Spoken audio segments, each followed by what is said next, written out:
This is part 1 of the human anatomy unit, and we're going to start with the digestive system.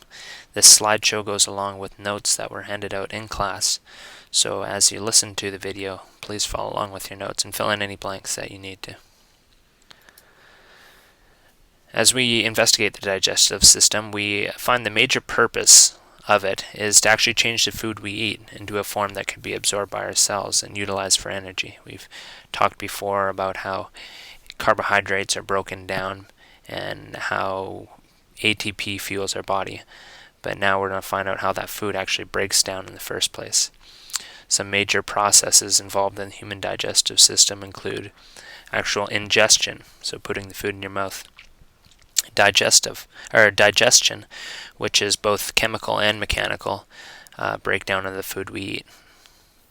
Mastication, this is chewing to break apart the food and mix with your saliva. We have swallowing the food from the mouth into the esophagus. Peristalsis, which is a wave-like smooth muscle contractions that move food through our gastrointestinal tract.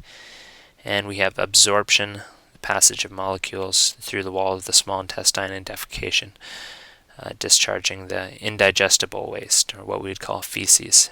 So we're going to break down each one of those steps and investigate those a bit further. Part of the digestive system we'll also be going over is some major organs. Of course, there's the mouth and oral cavity, and we have our esophagus.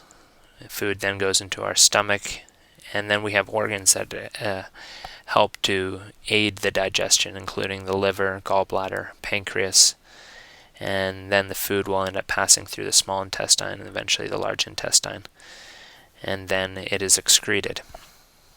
So let's start with how the food enters the mouth and how we begin the digestive process in the mouth.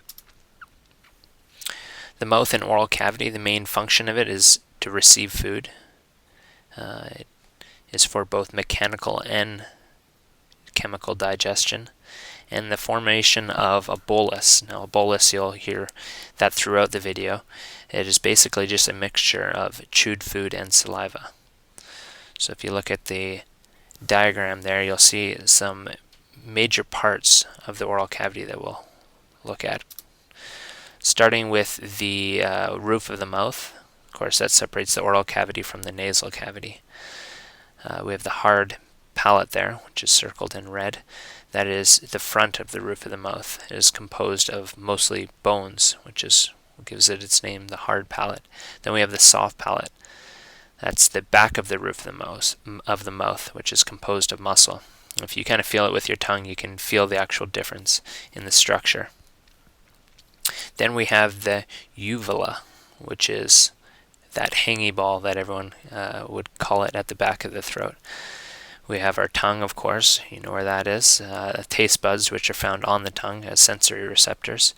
We have tonsils, which are on either side of the tongue that help protect against infection, which are often taken out as a result of too much infection. And then we have teeth, and they're responsible for the mechanical breakdown of food into smaller pieces that are more manageable for swallowing.